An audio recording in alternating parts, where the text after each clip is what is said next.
Hai, Assalamualaikum semua. Selamat petang. Saya Nuzana Salim, wakil Kaful anda. Kepakaran saya ialah membantu mengurus dan menyediakan pelan keuangan anda. Hai, Os, buat apa? Saya rasa macam internet ni slow ke apa? Mulut tak lancar je Kau je. Okey, kita sambung semula. Dia macam saya rasa macam mulut tu gerak lambat. Tak apalah. Janji kita bersiaran seperti biasa.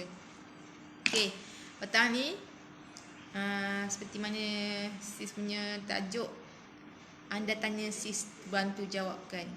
Okey, sebenarnya sepanjang karier sis sebagai ejen takaful sejak tahun 2012 sis sebagai part time ejen, dan sis decide untuk menjadi full time agent pada 2018 bulan Julai.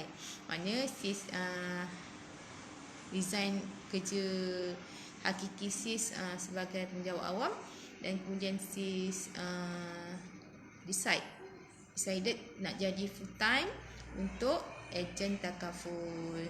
Alhamdulillah sampai sekarang. Alhamdulillah. Okay, yours. Okay, sepanjang karier sis sebagai ejen takaful, ramai orang tanya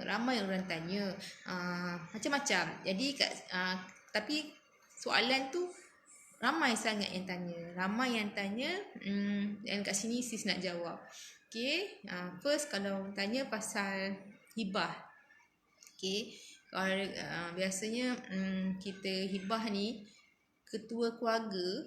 Okey, ketua keluarga ataupun seseorang yang bertanggungjawab menanggung keluarga. Okey, memang sangat-sangat pentingnya dia adakan hibah takaful.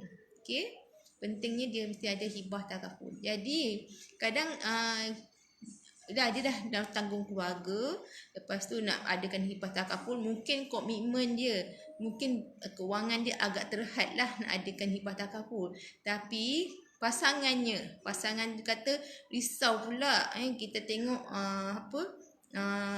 pasangan dia cakap risau tengok suami dia kerja, tanggung keluarga, tapi tak ada saving yang dia tinggalkan, tak ada saving dalam akaun. Jadi dia risau suami tak ada saving dan suaminya tak ada takaful, kan? Risau sekiranya berlaku sesuatu pada si suami. Jadi si isteri kata, boleh tak kalau saya ambilkan takaful untuk suami, tapi penerima hibah letak nama saya. Namanya saya tu isteri lah. Isteri ni nak ambilkan suaminya hibah takaful. Okey, jawapannya di sini boleh, tak ada masalah. Boleh. Ramai yang klien sis pun buat macam tu. Sebab apa? Dia risau suaminya bekerja, pergi balik kerja. Sebab risiko kita berada di mana-mana saja. Sama ada di tempat kerja, di rumah, di jalan raya, apatah lagi. So, pentingnya kita bersedia sebelum sediakan payung sebelum hujan, macam itulah. Jadi boleh, tak ada masalah kalau si isteri rasa nak ambilkan takaful, hibah takaful, tolong carumkan hibah takaful untuk suami dan letakkan nama isteri, nama dia sendirilah sebagai penerima hibah. Itu satu langkah yang bijak jugalah. Bijak sebab apa? Dia kesiankan suami dan dia rasa risau diri dia untuk masa akan datang. Okey, itu soalan yang pertama. Okey, tak ada masalah. Kemudian yang kedua, okey, sekiranya tempoh polisi tu, contohlah diikat polisi tu 20 tahun lah contohnya, kan? Dia nak ikat 20 tahun. Apa yang terjadi sekiranya selepas 20 tahun polisi tu? Okey, soalannya apa yang terjadi pada polisi tu selepas 20 tahun? Jadi jawapannya pula, okey, selepas 20 tahun polisi tu dipanggil capai tempoh matang. Tempoh matang. Yang cakap tempoh matang ni pun ada orang confuse. Capai tempoh matang ni polisi tu dah cukup 20 tahun. Matangnya polisi dah cukup 20 tahun.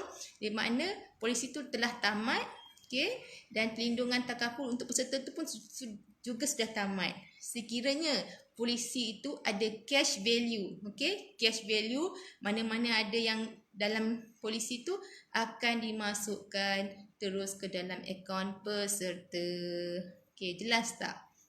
Itu antara soalan-soalan hot, soalan-soalan hot orang. Dia akan tanyalah apa terjadi kalau selepas contoh diikat 20 tahun, ikat dia ambil secara umum takaful tu 20 tahun. Okey, sekiranya peserta tu masih hidup sampai 20 tahun tak jadi apa-apa, apa terjadi polisi tu? Itulah jawapannya tadi. Jadi jelasnya you all itu antara soalan-soalan biasa yang orang tanya sis. Okey, soalan yang ketiga, soalan yang biasa orang tanya juga. Okey, contohlah peserta takaful letak nama isteri sebagai penerima hibah. Okey. Lepas tu ataupun letak nama isteri sebagai penerima hibah. Jika berlaku sesuatu, okey, jika berlaku sesuatu pada penerima hibah, maknanya penerima hibah tu pula yang meninggal dulu sebelum peserta tu. Maknanya peserta tu masih hidup, penerima hibah meninggal. Jadi bagaimana dengan nama yang diletakkan tu? Jawapannya okey, sekiranya peserta masih masih hidup, okey, masih hidup dan polisi tu masih aktif, okey, masih berjalan, okey, jika penerima hibah tu meninggal dunia sebelum peserta boleh buat perubahan penerimaan hibah. Okey, boleh buat perubahan. Letakkan nama baru, siapa orang yang peserta nak. Tak ada masalah juga. Itu semua kita buat perubahan lah. Okay. Jadi itulah memang soalan-soalan hot orang tanyalah. Jadi kalau anda di luar sana yang ada lagi soalan-soalan yang bersarang di kepala yang belum ada jawapan, boleh saja PM sis, WhatsApp sis. WhatsApp sis, nombor sis ada dalam profil FB page sis. Okay, tekan saja klik butang WhatsApp dan terus WhatsApp sis untuk pertanyaan lanjutlah. InsyaAllah sis akan bantu. Okay. Alhamdulillah hari ini ramai yang tanyakan pasal hibah, tanyakan masih medical card, sampai sis rasa macam tangan sis dah menjadi macam sotong dah. Rasa macam masa tu berjalan dengan cepat je. Makan tengah hari pun pukul 3 petang. Makan tengah hari pukul 3 petang. Tengok-tengok dah tengah makan, masuk asar pula. Dah masuk asar. Jadi memang sis kata Alhamdulillah lah, kata hari-hari orang tanya, maknanya kesedaran orang ramai tentang hibah takaful dah sangat meluas.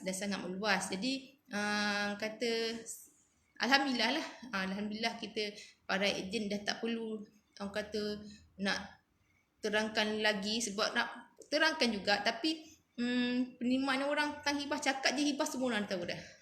Betul, majoriti yang tanya hibah semua dah tahu dah apa fungsi hibah. Alhamdulillah. Okey, bagi anda di luar sana masih keliru, masih tak tahu apa jawapannya, boleh saja PM sis di profil FB page sis, ada butang klik WhatsApp saja sis. InsyaAllah sis boleh bantu. Okey, itu saja perkongsian sis untuk petang ni. Salam hari kata daripada sis, patuhi SOP, sediakan polisi, kemudian barulah bertawakal. Bye, Assalamualaikum.